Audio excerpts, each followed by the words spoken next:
taxis undertaking long trips will have to adhere to a 70% occupancy.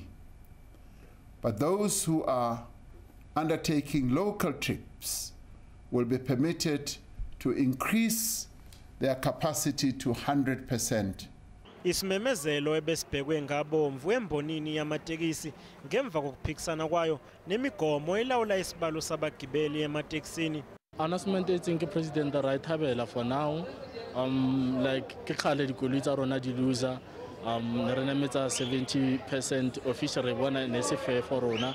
Enye imigomo emenyezelo uMengameli ukuthi kufanele kuvulwe amafastela ematekisini ngaso sonke isikhathi, kepha bakhona abashayeli abawushaye indiva lomgomo.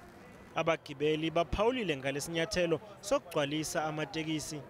Itaxi ikhuphukile kodwa sigcwele etekisini. Ayikho right leyo.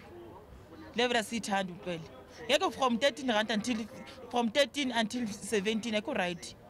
I-National Taxi Alliance ingenye inhlangano ebeyihola ingxoxo eyiholele kulesinqumo.